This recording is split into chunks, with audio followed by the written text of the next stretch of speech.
എറണാകുളം പറവൂരിൽ കൊള്ളപ്പലിശക്കാരുടെ ഭീഷണിയെ തുടർന്ന് വീട്ടമ്മ ജീവനൊടുക്കിയ സംഭവത്തിൽ പ്രദീപിന്റെ മകൾ ദീപ അറസ്റ്റിൽ. മരിച്ച ആശാ ബെന്നിയുടെ വീട്ടുകാരുടെ മൊഴിയുടെ അടിസ്ഥാനത്തിലാണ് നടപടി.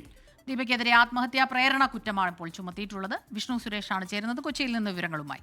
വിഷ്ണുവും ഈ ആത്മഹത്യാ കുറിപ്പിൽ ഈ ദീപയുടെ പേരുള്ളതാണോ, അതോ നേരത്തെ ഈ പറയുന്ന ആശാബെന്നിയുടെ ഭർത്താവ് അടക്കം ഒന്നും അറിയില്ല എന്നാണ് പറഞ്ഞുകൊണ്ടിരുന്നത്? അവരുടെ മൊഴിയുടെ അടിസ്ഥാനത്തിലാണോ? എന്തുകൊണ്ടാണ് ഈ അച്ഛൻ്റെ അമ്മയുടെ മകൾ ഈ കേസിൽ പ്രതിയാവുന്നത്? വിഷ്ണു,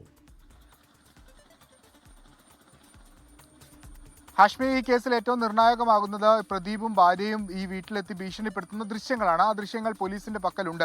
ആ ദൃശ്യത്തിൽ ദീപയുമുണ്ട്. ദീപയും ഒപ്പം ചേർന്നാണ് ഇവരെ ഭീഷണിപ്പെടുത്താൻ എത്തിയതെന്നുള്ളതാണ് ഈ കുടുംബത്തിന്റെ മൊഴി. അതോടൊപ്പം തന്നെ ദൃശ്യങ്ങൾ കൂടി പോലീസ് സമാഹരിച്ചിട്ടുണ്ട്. ആ പശ്ചാത്തലത്തിലാണ് അവർക്കെതിരെ ആത്മഹത്യാ പ്രേരണ കുറ്റം നിലവിൽ ചുമത്തിയിരിക്കുന്നത്. ഇന്നലെ വൈകിട്ടാണ് അവരെ കലൂരിൽ നിന്ന് കസ്റ്റഡിയിലെടുത്തത്. ഇപ്പോൾ അവർ പറവൂർ പോലീസ് സ്റ്റേഷനിലാണ് ഉള്ളത്. ഇവരെ വിശദമായി ചോദ്യം ചെയ്തു വരികയാണ്. അതിനുശേഷം ഇവരെ മജിസ്ട്രേറ്റിന് മുമ്പിൽ ഹാജരാക്കും. ഇതിൽ ഏറ്റവും പ്രധാനപ്പെട്ട പ്രശ്നം നിലനിൽക്കുന്നത് ഇപ്പോഴും പ്രദീപും ബിന്ദുവും ഒളിവിലെന്നാണ് നമ്മൾ മനസ്സിലാക്കുന്നത്. അവരെ കണ്ടെത്താനായിട്ടില്ല. പക്ഷേ അവരുടെ മകളെ കസ്റ്റഡിയിലെടുക്കാനും അറസ്റ്റ് രേഖപ്പെടുത്താനും ആയിട്ടുണ്ട്. ഈ കേസിലെ ഏറ്റവും ആദ്യത്തെ അറസ്റ്റ് കൂടിയാണ് ദീപയുടേത്. ഈ പ്രതികൾക്കായുള്ള അന്വേഷണം പോലീസ് ഊർജിതമാക്കുകയും ചെയ്തിട്ടുണ്ട്.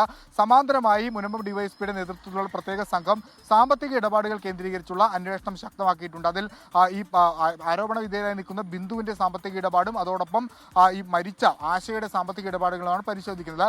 ഇത്രയും തുക ആശ എന്തിനു വിനിയോഗിച്ചു എന്നുള്ളത് കണ്ടെത്താനുള്ള ശ്രമത്തിലാണ് അന്വേഷണ സംഘമുള്ളത്. ഒപ്പം ബിന്ദുവിന് എവിടെ നിന്നാണ് ഈ 10 ലക്ഷം രൂപ ഒറ്റയടിക്ക് ഒരാൾക്ക് കൈമാറാൻ 2 ഘട്ടങ്ങളാണ് കൈമാറിയത്, അതിന് എവിടെ നിന്നാണ് അവരുടെ സ്രോതസ് എന്ന് മനസ്സിലാക്കേണ്ടതുണ്ട്. ഒരുപക്ഷെ ഈ സാമ്പത്തിക ഇടപാടായിരിക്കും ഈ കേസിൽ ഏറ്റവും ക്രൂഷ്യലായി മാറാൻ പോകുന്ന ഒരു ടേണിംഗ് പോയിന്റ്. അത് കണ്ടെത്താനുള്ള ശ്രമത്തിലാണ് നിലവിൽ ഉള്ളത്. ഒപ്പം ഈ അനധികൃതമായി പലിശക്ക് നൽകുന്നതുമായി ബന്ധപ്പെട്ടുള്ള വകുപ്പ് ചുമത്താനുള്ള സാധ്യതയുണ്ടോ എന്നും പോലീസ് പരിശോധിച്ചു വരികയാണ്.